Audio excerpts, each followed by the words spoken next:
Hello and welcome to day 98 of 100 Days of Tonalism. This is your painter in residence, M. Francis McCarthy. You can call me Mike if you like, and the study I've done today is Sunset by Charles Warren Eaton. And this is, going to be our last Eaton, folks. We're getting close to the end of our 100 days, with this being day 98. We've done a lot of Eatons, and we've probably done more Francis Murphy and definitely more Georgia Ness, but Eaton, big favorite of mine. As I mentioned on the last blog post with Eaton and the last video, I just received a book in the mail a few weeks ago. It was quite expensive. It's called Intimate Landscapes, Charles Warren Eaton and the Tonalist Movement in American Art, 1880-1920. This is written by David A. Cleveland. It's out of print, and that's the reason why it costs so very much, but I've been reading it and I really enjoy it. I'm going to pick up the text here on page 6. Okay, so we read some in our last video and we're picking it up on page 6. Despite renewed attention, the once famous Eaton remains elusive, a man tantalizingly beyond our grasp.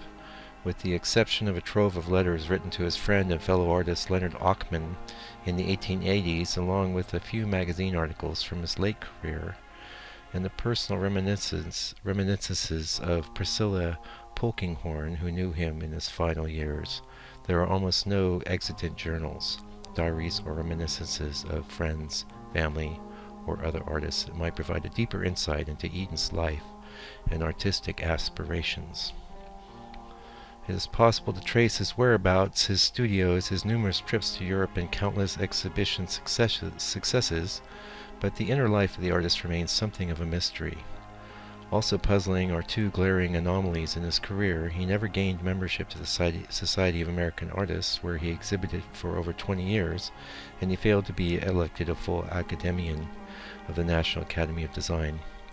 Eaton was elected as an associate in 1901, where he exhibited for 50 years, won the Ness Gold Medal in 1904, and sat on 4 juries. He resigned from the Academy in 1910, presumably to protest being turned down for full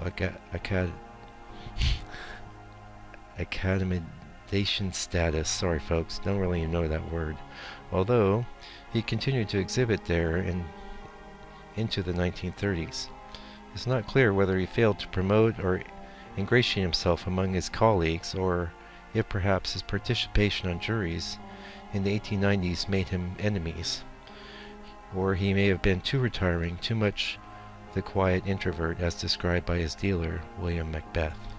These and other questions can only receive tentative answers. And this is one of the reasons that I blog, folks.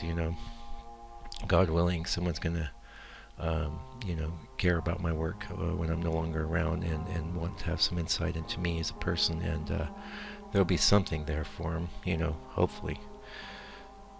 Anyway, fortunately the recovery of Eaton's art, especially the early work, has come to light in recent years, provides a recent journal that offers telling clues about the man, certainly where his inspiration took him. Even more fascinating in some respects, the works offer a unique window into an era of American art that is only now emerging with any clarity. If Eaton's art reflects its times, a fuller understanding of that era also permits a better grasp of the accomplishments of the artist. And I can see we're getting close to the end. Eaton, we love you, and if I ever do this 100-day thing again, which you never know, I might, there'll be more Eatons coming. So if you'd like to see some of my tonalist work, go to landscapepainter.co.nz, and we'll see you tomorrow for day 99. Meanwhile, take good care and stay out of trouble.